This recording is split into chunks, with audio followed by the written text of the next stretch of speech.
मेरा जय वाल्मीकि और जय भीम। मंच पर उपस्थित और आज पौड़ी की सभा की अध्यक्षता कर रहे हमारे आदरणीय राजू जी और सफल संचालन कर रहे हमारे कर्मठ जुझारू साथी आदरणीय प्रवीण जी,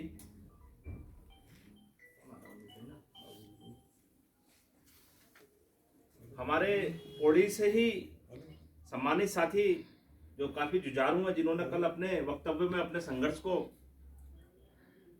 हमने रूबरू कराया, आदरणीय बागवानी जी। यहीं पर मंच पर उपस्थित है हमारे सम्मानित साथी बाबू राम जी और युवा शक्तियों की बात रखते हुए ऐसे युवा साथी हमारे बीच में उपस्थित हैं राहुल टांग जी एवं समस्त सम्मानित साथियों। सर्वप्रथम मुझे बड़ा हर्ष का विषय है, आप सोच रहे होंगे मैं पौड़ी में हूं, लेकिन मुझे ऐसा लग रहा है मैं हल्द्वानी में हूं क्योंकि जो मुझे यहाँ एकता देखने को मिली है उससे मैं बहुत प्रसन्न हूं। सुबह 9 बजे पहाड़ी क्षेत्र में ऐसे क्षेत्र में एकदम सुबह इकट्ठा हो जाना, ये एक एकता की मिसाल दिखाता है। यही एकता हर एक समस्या से निदान दिलाने के लिए अपने आप में सक्षम है। साथियों, जैसे कि समस्याएं तो समाज के सामने बहुत सी हैं, लेकिन सबसे गंभीर समस्या जो ठेका प्रथा है। ठेका प्रथा एक ऐसी समस्या है जो एक भयंकर बीमारी है और जिसका इलाज भी हमें स्वतः ही करना है।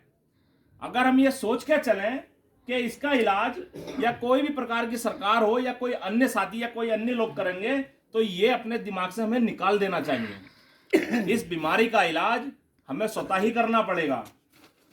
साथियों, जैसे कि अभी कल से हम यहाँ पर रुके हुए हैं और जैसी समस्या आ रही है ठेका प्रथा को लेकर के, बहुत ज्यादा हमारे मुकेश भाई ने, हमारे युवा साथी, काफी अच्छी बात रखी कि 40,000 रुपए महीने का मैं कमाता हूं, मैं अपना भरण पोषण नहीं कर सकता और 8,000 रुपए मेरा दूसरा भाई कमाता है।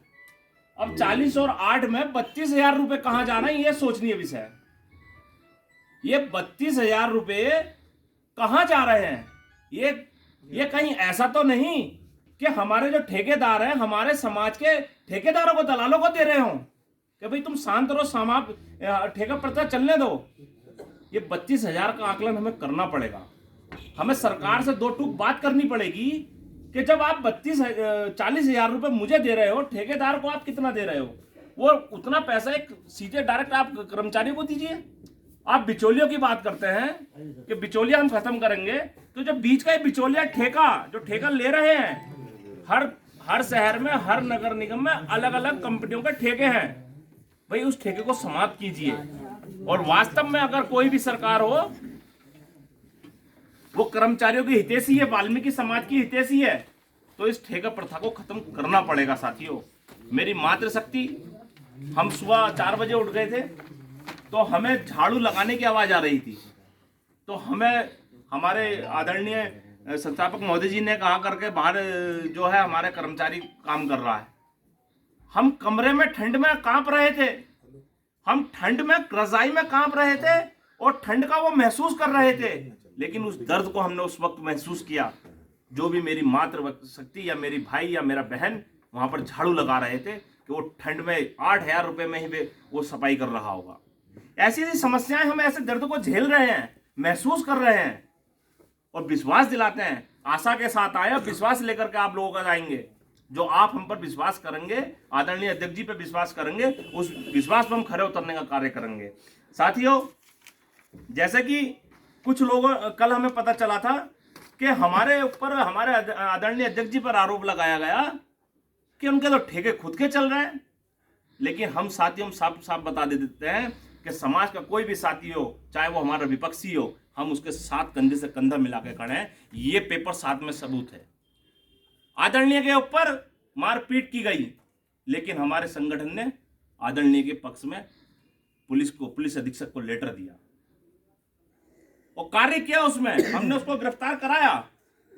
तो हम तो बांटने और काटने की राजनीति ही नहीं करते, हम तो समाज सेवा की बात करते हैं, समाज को साथ लेने की बात करते हैं।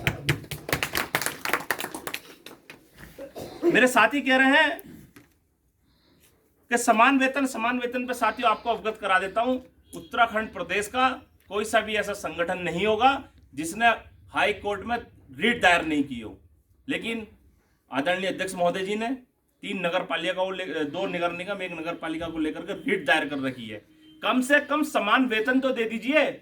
ठेका प्रथा तो खत्म होगी, ये तो करनी ही है, लेकिन जब तक का ठेका प्रथा खत्म नहीं होगी, जब तक का मेरे भाई बहन को, मेरे साथी को समान वेतन के हिसाब से कम 18 से 20 हजार रुपये उसको वेतन मिलना चाहिए। इसका हमारे पास साक्ष्य है।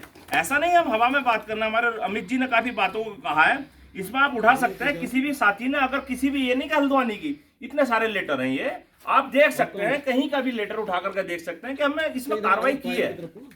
और इसमें साफ ये देखिए, महारैली हमने 20 सितंबर को करी है, नैनीताल में हमने करी है। हमने सारे पत्राचार बड़े हिसाब से किए हैं, पूरा एक सिस्टम बना रखा है इसमें, और बहुत बखूबी से काम चल रहा है।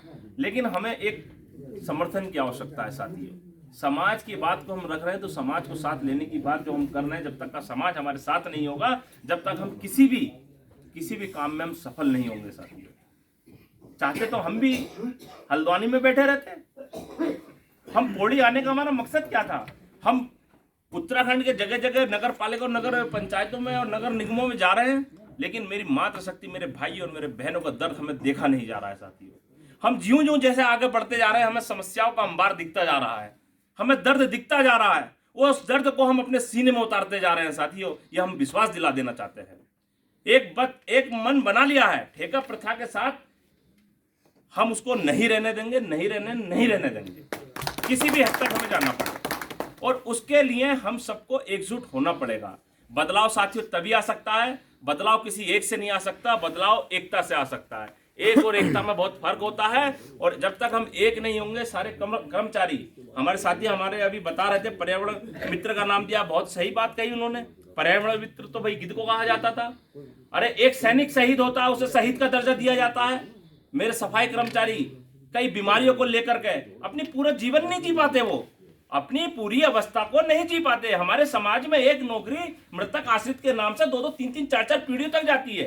वो क्यों जाती है? क्योंकि हमारा साथी इस गंदगी में काम करता है, कूड़े में घुस के काम करता है, वो बीमारियों को अपने अंदर ऑब्जर्व करता है, और वो अपने समय सीमा को पूरा नहीं कर पाता है साथियों। जब इतना घिनौना, इतना गंदा काम हमारे लोग गंदगी में घुस के कर रहे हैं, तो हमें सम्मान भी तो मिलना चाहिए साथियों। हमने पर्यावरण मित्र की जगह सफाई सैनिक का नाम हमें दिया जाए। हम भी सैनिक से कम नहीं है साथियों। एक सैनिक बॉर्डर पर लड़ रहा है, तो एक सैनिक यहाँ पर सफाई व्यवस्था में लगा हुआ और अपनी जान को कुर्बान कर रहा है साथियों। मैं आप सबको अवगत करा देना चाहता हूँ। लेकिन ये सब तभी संभव है जब हम सब एकजुट हो पाएंगे। अगर हमारे अंदर एकता नहीं होगी, तो किसी भी मंजिल को पाना हमारे लिए आसान नहीं होगा। जिस तरीके से ये बड़े बड़े पहाड़ हल्द्वानी से यहाँ तक आने में हमें देखे गए हैं, हमने पार किए हैं। मैं डर रहा था, मैं पौड़ी तक आने में मैं सोच रहा था पता नहीं कैसा रास्ता होगा, लेकिन हम चले, हमने मंजिल आज पौड़ी तक पहुंचे।